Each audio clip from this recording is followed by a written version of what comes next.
Hello students, today we are going to learn runtime administration.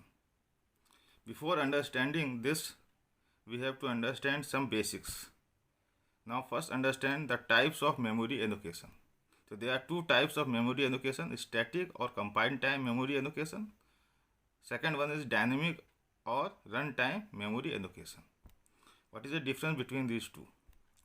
The memory allocated to variables at combined time is called combined time memory allocation. यानी variables को जो memory allocate होती है combined time पे, यानी during compilation, वो memory कहलाती है स्टैटिक मेमोरी या कंबाइंड टाइम मेमोरी। जितने भी वेरिएबल्स होते हैं, अगर हम सी की बात करें, इंट है, फ्लोट है, कैर है या एरे है, इन सब को जो मेमोरी एलोकेट होती है वो कंबाइंड टाइम पे एलोकेट होती है। It means there memory allocation is static. और जो मेमोरी कंबाइंड टाइम पे एलोकेट होती है उसको हम रन टाइम पे, यानी जब प्रोग्राम एग्जीक्यूट करता है तब हम चेंज नहीं कर सकते हैं। जैसे कि एरे की साइज़ को हम रन टाइम पे चेंज नहीं कर सकते। It means the memory allocated at combined time can not be changed at run time. That memory is allocation is called static memory allocation. The second one is dynamic और run time, यानी वो variable जिसको हम memory allocate करते हैं जब program execute कर रहा होता है। तो during the execution of program the memory allocated to variables is called dynamic और रन टाइम मेमोरी एलोकेशन। अगर हम सी की बात करें तो सी में दो फंक्शंस होते हैं, एक होता है मैलॉक, एक होता है free. These two functions are used for allocating memory at run time, और डायनेमिक मेमोरी एलोकेशन के लिए हमें इन दो फंक्शंस की ज़रूरत पड़ती है। अगर हम डेटा स्ट्रक्चर की बात करें जहाँ पे हम लिंक लिस्ट क्रिएट करते हैं यूजिंग पॉइंटर्स, तो जब हमें नोड को मेमोरी एलोकेट करनी होती है तो वी यूज मैलॉक फंक्शन। तो मैलॉक के थ्रू हम नोड्स को मेमोरी एलोकेट करते हैं, और उस मेमोरी को जब हमें फ्री करना होता है तो हम फ्री फंक्शन कॉल करते हैं। तो using malloc we allocate memory at run time, और using free we release the memory at run time. तो डायनेमिक मेमोरी एलोकेशन अचीव करने के लिए सी लैंग्वेज में we have to use these two functions. तो जो डायनेमिक मेमोरी एलोकेशन होता है उसमें हम मेमोरी को जब चाहे एलोकेट कर सकते हैं और जब चाहे फ्री कर सकते हैं। तो this is the difference between static and dynamic memory allocation. जो कंबाइंड टाइम पे मेमोरी एलोकेट होती है वो स्टैटिक होती है। जो रन टाइम या जब प्रोग्राम एग्जीक्यूट कर रहा होता है तब मेमोरी एलोकेट होती है वो डायनेमिक होती है। Okay, now let's see this कि कंपाइलर किसी प्रोग्राम को कंपाइल करता है टारगेट कोड में। ये टारगेट कोड एग्जीक्यूटिबल कोड होता है जो एक्चुअल में एग्जीक्यूट होता है। इसको एग्जीक्यूट करने की रिस्पॉन्सिबिलिटी ऑपरेटिंग सिस्टम की होती है। जब ऑपरेटिंग सिस्टम इस प्रोग्राम को एग्जीक्यूट करता है तो उसको एक मेमोरी एलोकेट करता है। That memory is called run time storage. तो during execution of the program the memory allocated by OS is called run time storage. और ये रन टाइम स्टोरेज अवेलेबल होता है during the execution of program, और जब program terminate होता है तो दिस मेमोरी इज रिलीज्ड, ये फ्री हो जाती है। तो this memory is available only during the execution of the target code. Now let's see what is the structure of this run time storage. So this runtime storage is divided into 4 parts: code, static data, stack and heap. In this part code we store the target code of the program. Okay? और target code जो होता है ये run time पे यानी execution time पे change नहीं होता है, मतलब इसकी जो साइज है ये फिक्स रहती है during execution. That's why this segment is fixed. इसकी size at run time fix होती है, ये चेंज नहीं हो सकती क्योंकि टारगेट कोड की साइज फिक्स होती है। द स्टैटिक डेटा में हम मेमोरी एलोकेट करते हैं उन वेरिएबल्स को जिनको मेमोरी एलोकेट होती है कंबाइंड टाइम पे। तो वो वेरिएबल्स जिनको मेमोरी एलोकेट होती है कंबाइंड टाइम पे या जिनका मेमोरी एलोकेशन स्टैटिक होता है, उनको जो मेमोरी दी जाती है वो इस सेगमेंट से दी जाती है। क्योंकि कंबाइंड टाइम पे जो एलोकेशन होता है उसको हम रन टाइम पे चेंज नहीं कर सकते हैं। That's why this segment is also fixed, it can not be change during run time. Now let's come to the heap. यहाँ पे उन वेरिएबल्स को मेमोरी एलोकेट की जाती है जिनका एलोकेशन डायनेमिक होता है, यानी रन टाइम। यानी उन वेरिएबल्स को मेमोरी इस पोर्शन से एलोकेट की जाती है जिनको एलोकेशन डायनेमिक होता है, यानी रन टाइम पर जिनको मेमोरी एलोकेट की जाती है। तो those variables are stored in this area whose memory allocation is dynamic. Okay, now come to the stack. Now to understand stack we have to know one term, activation record. We will see later on this topic what is activation record. For the time being हमें इतना समझना है कि जब भी हम किसी function को कॉल करते हैं तो उस फंक्शन के करस्पॉन्डिंग एक एक्टिवेशन रिकॉर्ड क्रिएट होता है और वो एक्टिवेशन रिकॉर्ड स्टैक में पुश कर दिया जाता है, यानी this activation record is stored in stack. तो whenever a function is called an activation record is created and that activation record is stored in stack. क्योंकि हमें ये पहले से एडवांस में पता नहीं होता है कि कौन सा फंक्शन कॉल होगा और कितनी बार कॉल होगा, क्योंकि जब जितनी बार फंक्शन कॉल होगा उतने टाइम्स एक्टिवेशन रिकॉर्ड क्रिएट होगा। तो this is decided at run time कि which function is called and how many times the function is called. Every call a new activation record is created and stored in stack. That's why the size of the stack is not fixed, it changes during runtime. तो जो 4 portions हैं इसमें से 2 segment code and static data की size fix होती है और 2 segment stack and heap की साइज डायनेमिक होती है, it changes during run time. This is the structure of run time storage. Okay, let's come to the activation record. Now the execution of a procedure is called its activation and activation record contains all necessary information required to call a procedure. So first thing you understand that procedure and functions are same. Okay, so whenever I call procedure it is a function or whenever I call function you may understand it as a procedure. तो जब भी कोई procedure को हम call करते हैं, जब भी किसी प्रोसीजर को एग्जीक्यूट करते हैं तो हम कहते हैं कि दिस इज इट्स एक्टिवेशन, यानी द फंक्शन इज एक्टिवेटेड। और हर एग्जीक्यूशन के करस्पॉन्डिंग एक एक्टिवेशन रिकॉर्ड क्रिएट होता है। So whenever a function is called, an activation record is created. An activation record contains all necessary information required to call the procedure. यानी उस activation record में वो सारी इन्फॉर्मेशन होती है जो किसी भी प्रोसीजर और फंक्शन को कॉल करने के लिए ज़रूरी होती है। Okay, now let's see the structure of the activation record. There are 7 fields and every field is used for storing special data. Now the first field is return value. कोई भी function जो value return करता है that value is stored in the field return value. Okay, किसी भी function को जो हम पैरामीटर पास करते हैं during execution, those parameters are called actual parameters. जब भी किसी फंक्शन कॉल करते हैं, जैसे हमने किसी फंक्शन f को कॉल किया और हमने 10 पास किया, तो what actually we are passing value 10 to the function f. That value is actual parameter. Okay, so whenever we call a function we pass some value, that value are called actual parameters. That values are stored in actual parameters field. Control links, it stores the address of activation record of callee. Okay, तो यहाँ पे address store होता है callee function का। callee function means कोई function a है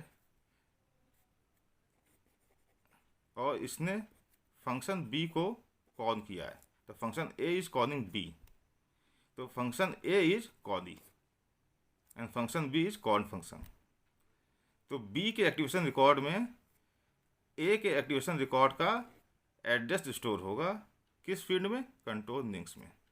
तो control links में we store the address of activation record of callee, जिसने कि कॉल किया है। तो इन दैट केस b के एक्टिवेशन रिकॉर्ड में we store the address of activation record of function a। Access links refers to non local data. तो हम जानते हैं डेटा दो प्रकार के होते हैं, या वेरिएबल्स दो प्रकार के होते हैं, local variables and global variables. Okay, तो here we have to store global variables, means वो variables that are not local but can be access by the function, उनका एड्रेस यहाँ स्टोर करते हैं, that is the global variables. वो variables जो local variables नहीं है बट उनको एक्सेस कर सकता है the function that is stored here, that is generally these variables are global variables.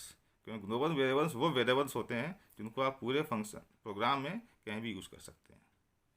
Machine status, this stores the status before procedure is called, यानी function को कॉल करने से पहले what is the status of the machine. Status of machine means what is the program counter value, what is the value of other registers that is stored in machine status. Here noken data, जो function है उसका जो nonlocal data है उनकी value we store in nonlocal data. Now the temporaries, now temporaries में we store the data of temporary variables. Suppose we have to calculate x is equal to Y plus Z multiplied by A, ये हमें calculate करना है. Now first of all we have to calculate Z multiplied by A, and to store the value of this we have to create a temporary variable, and that variable stores the value of Z multiplied by A.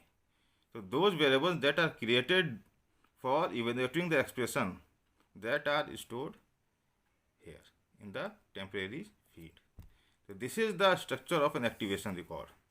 तो जब भी कोई function call होगा उससे corresponding activation record create होगा, और उस activation record में इतनी सारी वैल्यूज स्टोर होती हैं corresponding to that function.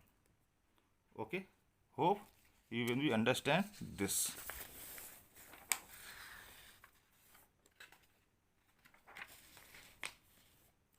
Now let's see implementation of simple stack allocation. ना जो हमने अभी पढ़ा है उसके corresponding we will see how we can implement, and the method we are using stack allocation scheme. In this scheme, in stack allocation, storage is organized as stack and activation records are pushed and popped as the activation of procedures begin and end.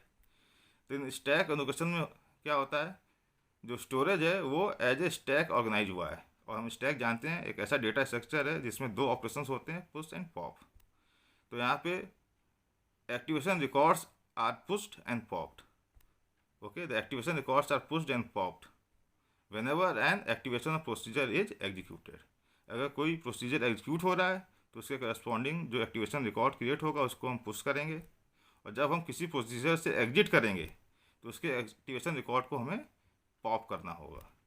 This is the stack allocation scheme.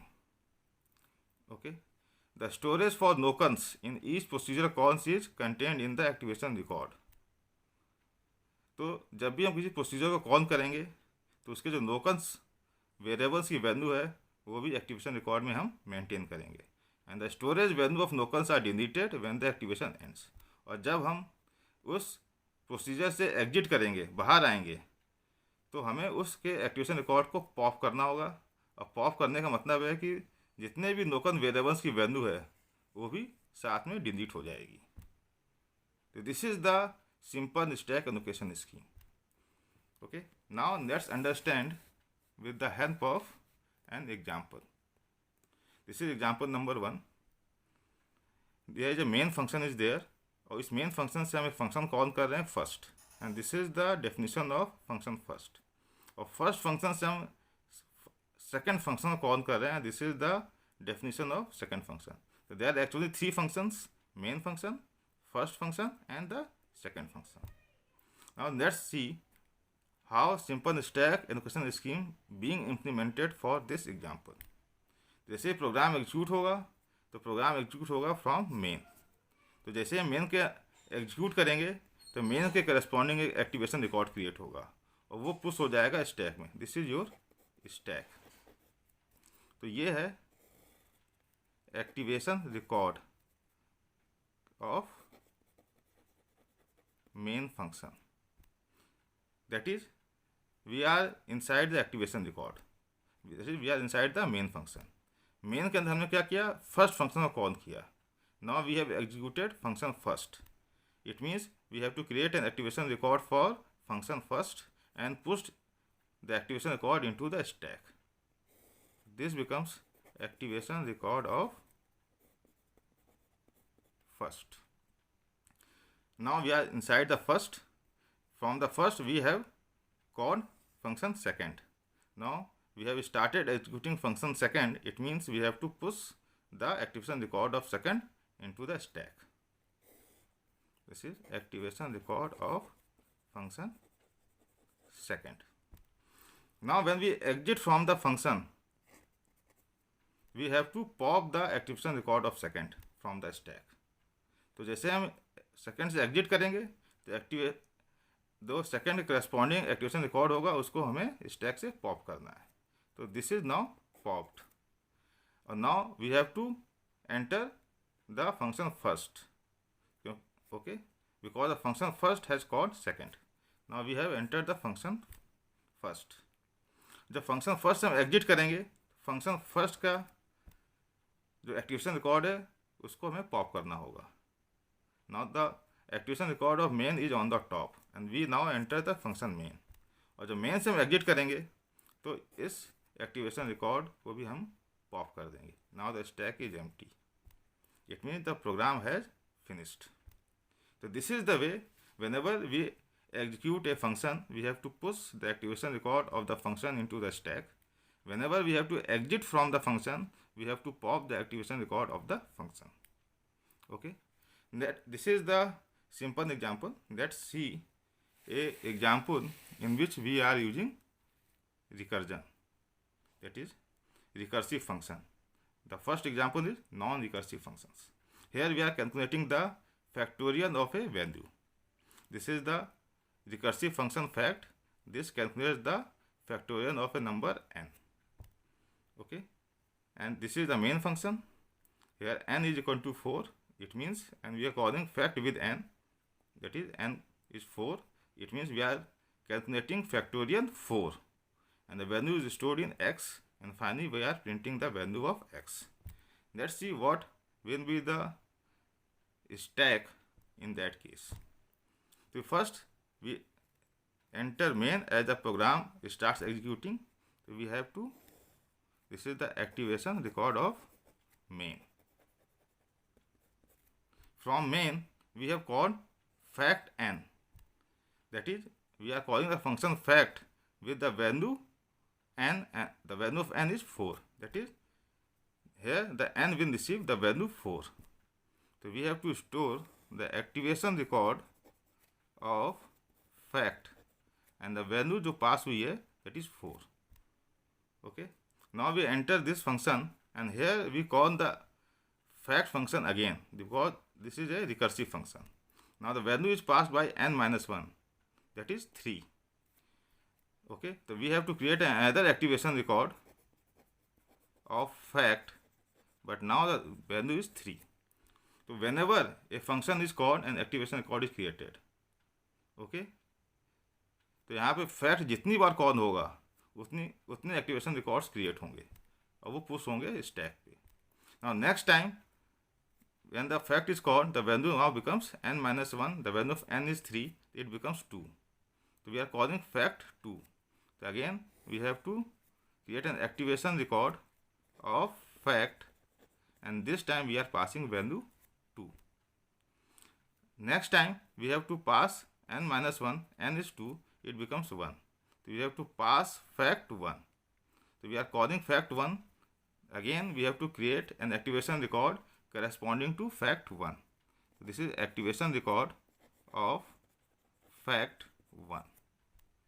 And next one it becomes 1 minus 1 0. And if fact 0 is being called, an activation record of fact 0 will be pushed onto the stack. And now n becomes 0, it returns 1. It means it will return, and who has called fact 1? So it will return to this one. And now we have to pop this